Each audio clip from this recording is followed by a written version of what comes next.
I'm Jenny Davidson and I'm going to talk to sculptor Jamie McCartney about his latest sculpture, which is called The Great Wall of Vagina.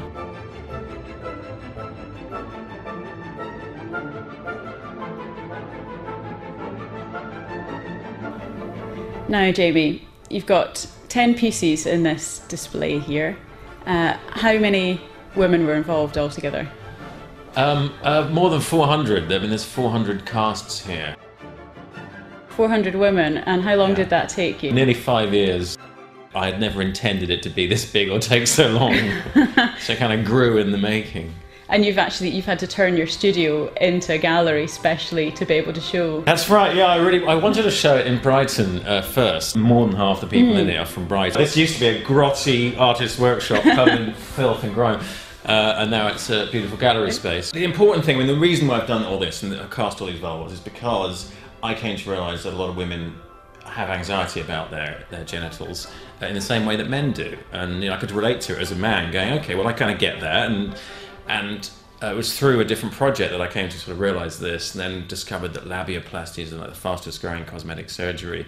So the idea that sort of women are cutting off parts of their genitals to conform to some notion of a popular aesthetic, which is created, I think, largely through pornography and other things. But the idea that we're in a society that kind of makes that happen, I found a bit repulsive. I'm like, how did we get here? Why are women cutting off parts of their genitals? We talk about female genital mutilation as a bad thing. Of course it is, and that isn't with choice. But women are doing this, choosing to do this. Yeah. And I was like, why? So I got into kind of trying to work out why, and then having decided why, I want to do something about it. So this is really about saying that this is what normal women look like. And so if you're going to make the choice to have surgery, at least make it an informed choice, because up until this was made, there really wasn't a lot of places you could go to see what other women look like. So it's bringing people back to a sense of reality. And it's like positive body image we're hearing so much about, that what you see in magazines, what you see in films isn't real. Yeah, I think when the world's gone mad, it was so focusing on the physical instead of the person. We go out with, you have a relationship with a person, it's not just with their body, it's with the whole of the person, and that's up here as well.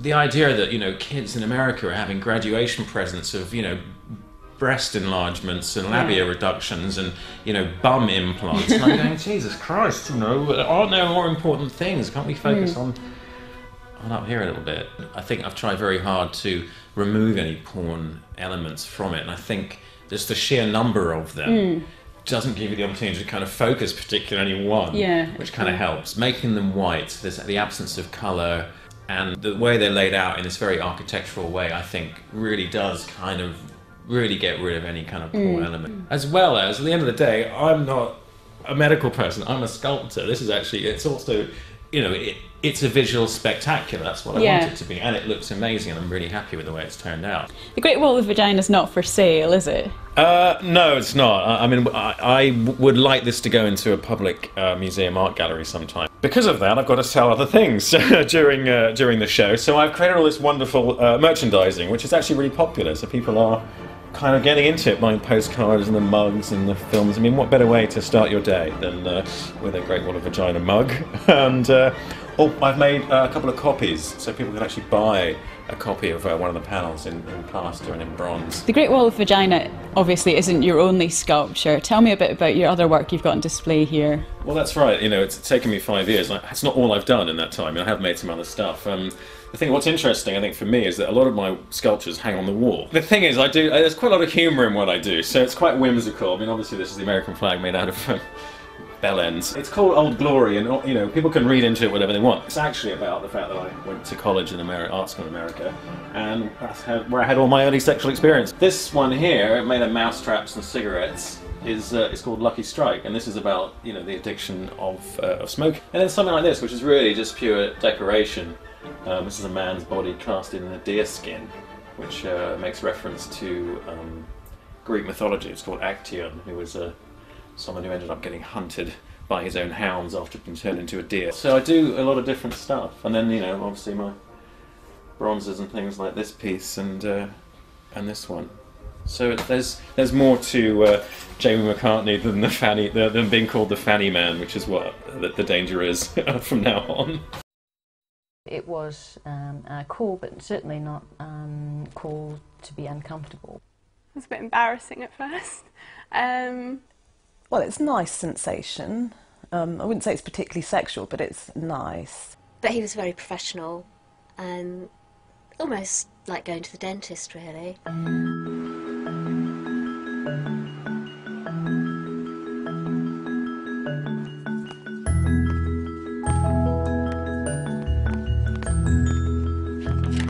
I was watching him doing castings for women that weren't particularly comfortable with the way they looked, so that's where I first saw it, and then I contacted him. I just thought, why not? I could do that, why not?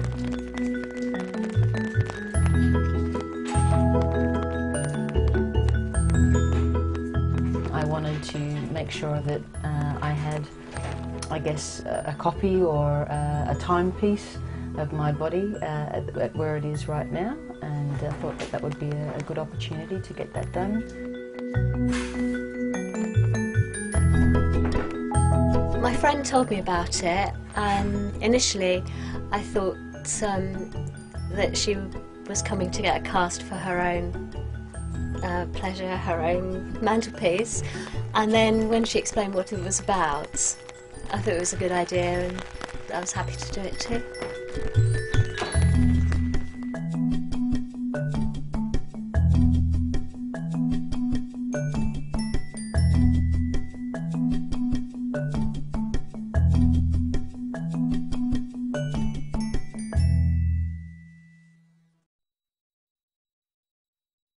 Women were coming to the workshop to be cast. They were seeing the cast of the other women, and they were saying things like, oh, God, I had no idea they looked so different, or I wish mine looked like that one, or, you know, or I feel much better about mine now, whatever it is they said. And I thought, this is weird.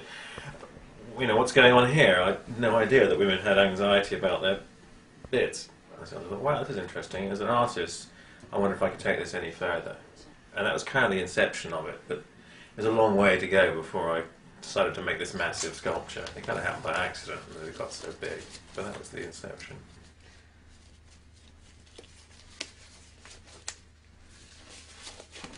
The very first sort of strangers that I did, yeah, I was nervous about just not fucking it up, and you know, didn't know what to say, and was probably quite clumsy and like just, you know, not quite knowing what I'm doing, you know, and then it becomes natural. So eventually, you know, the whole actions that I was doing were just, I didn't have to think about it, and it meant I could actually engage with the person a lot better than probably my first attempts. Right, so you need to basically be like this, but sort of legs apart, so I can kind of get. So can I just put you in that position? Okay, just like that, as wide as you can go, but comfortably. And the wider you can go, basically, the flatter I can get the cast, so it fits better in. My heels are touching together. That's good. Yeah, that's really good. Let me just move that so I don't get any goo on your thing. In fact, could you scooch down the table just a little bit, because it saves me having to reach. No, that's okay. Okay, that's good. Right, first off, a little bit of Nivea. It might be a bit cold. I'm sorry. It's just the time of year. Okay. Just so I can get you out, particularly just on your pubic hair. We don't want to leave that in the cast. Well, you don't want to get a waxing at the same time. So that kind of deals with that. Okay. I liked the ethos of the whole piece. I liked the fact that the drive to do the piece was about, you know, showing different women all the different types of varieties of vagina that you can have, of which we now know there's lots. So here we go. Looks a bit like melted Smurf. Probably too young to remember the Smurfs, but I like sweet kind. I do like Smurfs.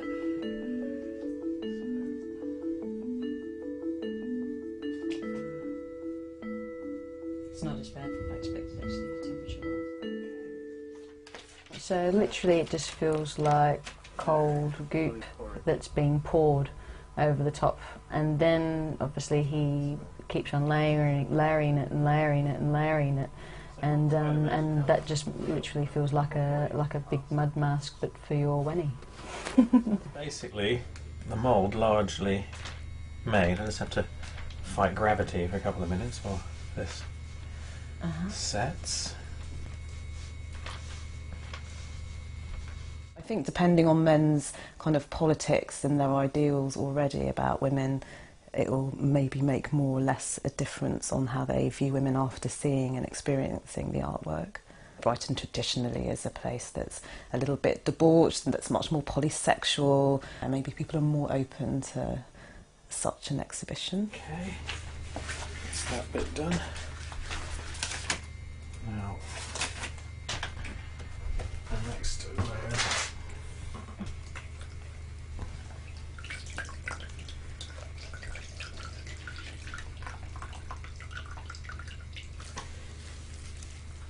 It helps you to get over any body issues, I think, so it's quite useful. It kind of, especially I think lots of women feel like, you know, that their particular shape of their vagina is a bit odd or different because they are all different, but I think often women think that theirs is wrong or a bit weird, and so it kind of gets you over that when you have it done and you see that there's all these other ones and they're all completely different. About, I don't know, 3-4 minutes.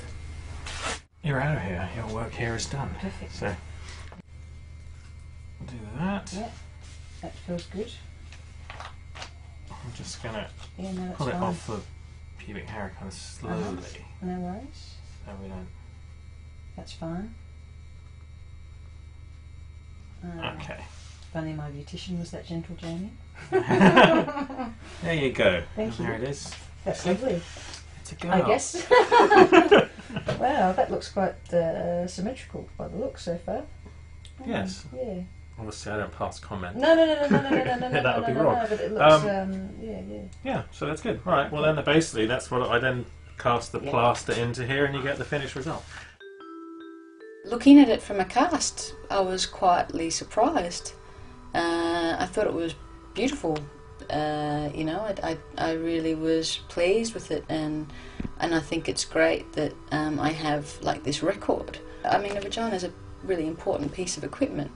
You know, I mean, it's the gateway to life, really, and not only that, obviously, it's a place that, you know, gives you a great deal of joy and pleasure, but it's an important piece of your anatomy, and I like the fact that rather than maybe a photograph, which is quite stark, this is a much softer way of you know, a milestone, a record of you know, what your body looks like.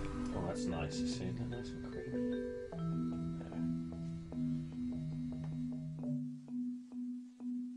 It was becoming clear to me by talking to lots of women is that there's, you know, huge anxiety about whether they look normal, and that was kind of why I kind of kept going, and because I thought, if I make this and then there you are, you've got your hundreds of casts of normal women, sort of from now and forever, that imagery is going to be out there, and then no one's ever going to have to worry about their bits again. And that's really as simple as that. I just asked everybody who had a vagina, and some people said yes, which was great. Most people said, "You're out of your fucking mind," but that was okay. I kind of expected that reaction. Do men care? Whether they really care, I doubt it. I think if they're lucky enough to get near one, they're probably pretty pleased about it, no matter what it looks like. Personally, I don't have a preference. I don't think I could have done this if I had a preference. I think some people think it's disgusting and, you know, why would people do that, and we don't need to see women's fannies. But I think other people will look on it as a work of art, because actually it's quite a pretty nice sculpture in its own right, but also see the interest behind it and, you know, the meaning behind it as well. So things have changed now. The exhibition launch, or the launch of the Great Wall of Vagina, is going to be in here, in my studio, in the May Festival, or the Brighton Festival Fringe. So lots of people will be in town, so it's a good opportunity to just show this to lots of people. And I thought, why not do it in here, do it in my own studio? So that's what's going to happen. This place is going to get stripped out, everything's going to go, new floor, the walls are going to be painted, get some nice lights, and turn this into a gallery space rather than a workshop just for the month of May. To bring the idea of women's bodies and parts of our bodies back into it being more aesthetic, into an art, a piece of art, I think is very different to women being objectified with a kind of pornographic or sexualised or male gaze. I think seeing it in art or an educational context is very different, and also because the whole nature of the project feels very empowering for women, that in itself can help to counteract the kind of damaging view of women.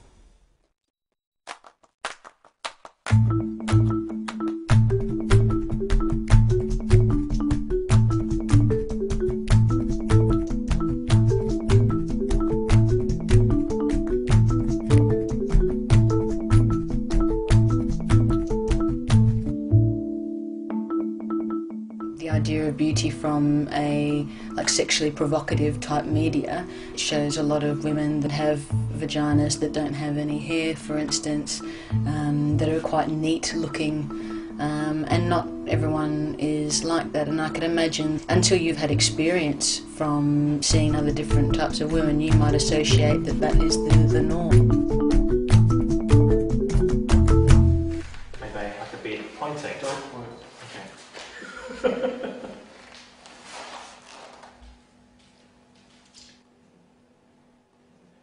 Pull your stomach in, please. Pull your stomach in, please. That's the best I can do. Really? I'm old. I have to lean more forward. Yeah, well, sort of stand up straight. Okay. I can't imagine that I've included every single possible thing. I'm no expert on this stuff, but I have, I think, accumulated just about everybody that I could think of that I wanted, from transgendered people who've had serious vulval diseases and things like that have left them different and changed afterwards, and identical twins, two sets of those. I thought that would be interesting. Mothers and daughters. I mean, none of this stuff was critical, but I thought it would all add to the kind of gravitas of the piece, really. So, even strangers would start talking to each other about it. It would sort of create this dialogue. There's no embarrassment about looking at these things. If they were pictures, there would be. I think people wouldn't. I'm hoping people will flock to see the piece, and I hope that it will make talking about these things more normal. I mean, I don't know what's going to happen, whether this is going to be a damp squib, one day in the press and then forgotten about, or whether there will be enough media interest to really get people talking and hopefully, make it less of a taboo. People are curious. We're all curious. I think that's why people are going to come and see. We're curious about what other people look like. We want to know where we fit in. I'm very excited and just waiting to see what happens when this gets in front of the public. I'm a little bit nervous about it, so we'll see.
I think it's great. I'm really pleased. You know, I just, you know, I wasn't sure if anyone would come.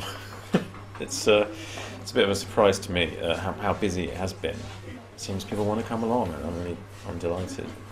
You know, as you can see, they're walking around and people are discussing it and having conversations, and yeah, it's pleasing. It's very different. It's a very different piece in there than it was when we hung it on one wall, and I actually think I prefer it like this. You know, you can stand in the middle, you can see all the panels in one go, and I think it's a more intimate sort of experience than seeing it all in one row. I can't get my head around it. I like it all in one row. It's got a real visual impact, just kind of looking like that. But you know, it's like, do I want to have impact, or do I want to kind of have more of an emotional experience? I think maybe, after all, an emotional experience is better. You know what the studio was like before, and there's almost no clues that it actually is my studio. It's just actually looks like a gallery space. I think I pulled it off. And one of the problems is I can't work, you know, because my studio is full of vaginas.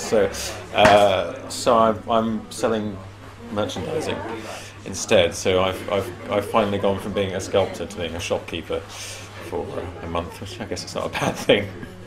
What's next? Well, we're working on touring it. You know, working on getting this tour organised. Secret Garden Party wants us to come. They've accepted us, and so I'm literally now working on a sort of tour schedule and trying to get a tour vehicle. And working on getting sponsorship for that. A lot of people really want to talk about it. They want to know, you know, how I did it and what happened. And some people just come out and say it's great. A lot of people are coming and then coming back with their mates later on in the day and stuff. So, yeah, it's really good. I think I might have actually done something right, which is it's a worry. It's, you know, it's like throwing a party. You know, you're not sure if anyone's going to turn up.